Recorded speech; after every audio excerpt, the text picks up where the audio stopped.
All right, are you living life to the fullest, or will you have regrets as you grow older? Well, after hearing this guy's story, my gosh, Adam Shepard is inspiring young people to get out in the world and start living their lives. By the time he was 30, Adam had already completed goals most people wait a lifetime to pursue. Shepard visited 17 countries on 4 continents and lived just an amazing adventure. Good to have you here. That's right. Thank you very much for having me. 1 Year Lived is the name of the book, and what a year you had.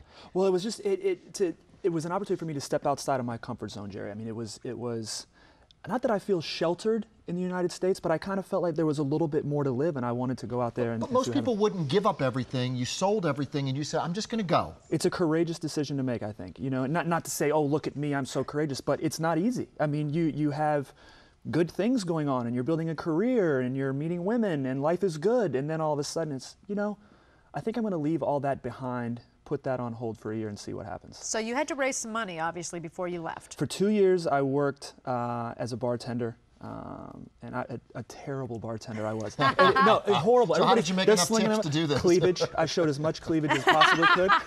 Well, it paid off. You made almost what? You saved up almost 20 grand? Almost 20 grand, and I knew over 2 years, and I knew that I was going to spend it all. This wasn't a, you know, scrimp and budget and save. Right. I knew when I came home, I would be broke and have hopefully the greatest year of my life. Now, we have lots and lots of pictures from your trip, but I want to point out 1 Year Lived is really, truly a love story, because the first country you visited was what? Honduras? Honduras. And you met the love of your life. And the thing is, she's from Slovakia, there she Ivana. is. Yeah, beautiful. Oh, she's fantastic. Oh, this is the picture you took when you were trying to court her. Yes, and listen, this is the thing. I was so, this picture is late in the game, actually, because I met her for 15 minutes. I was so enamored by her, and she was so not enamored by me. And so I had to put all of this work in, and clearly, as you see in that picture, it paid off. And what was she doing in Honduras? She was volunteering with the same organization. We were volunteering with Honduras Child Alliance.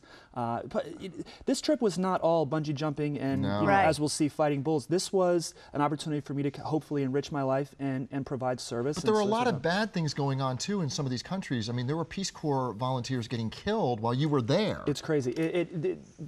We have some perspective on this. We watch the news and people tell us, but to be there and to see some of the dangers, some of the things going on, but at the same time, that's when you really see, hey, they need volunteers here. Yes. You know, this is a world that needs a little bit of help. Well, we've got so many pictures. I'm going to have them just come up, and as we go, you're going to give us a little. Okay, so bullfighting in Nicaragua. This was huge, and what was that like? It's madness. And this is, you've got all these Nicaraguan guys, and then this gringo walks into town. I say, I want to give this a shot, and so that's I actually. And they're like loco americano. They loved it. That's a tablecloth that I bought for 90 cents. And there you, is this you actually? That's my first pass. Yep. And there are 900 guys. Everything didn't go as planned. Okay, the animal lover in me is saying, did you have an issue with this at all because you thought, oh, poor bull? Listen, bullfighting in Nicaragua is not bullfighting in Spain. Bullfighting in Spain is gruesome and ugly.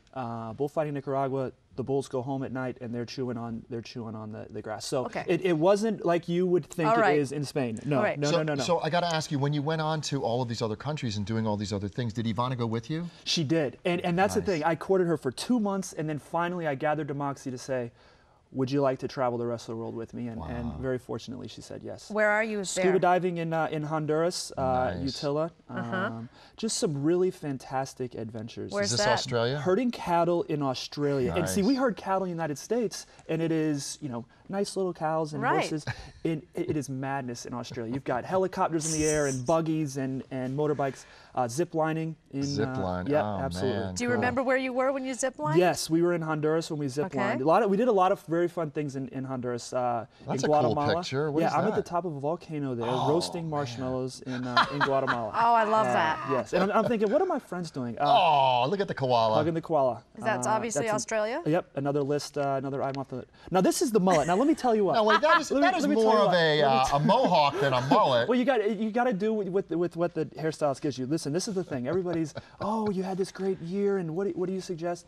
I have plenty of suggestions, but one thing is grow a mullet in your life because you will appreciate everything else. Adam's book, 1 Year Lived. He has a website, oneyearlived.com. Check it out. Thank you, Adam. Absolutely. Thank you for having me. Great job, Adam. We'll be right back.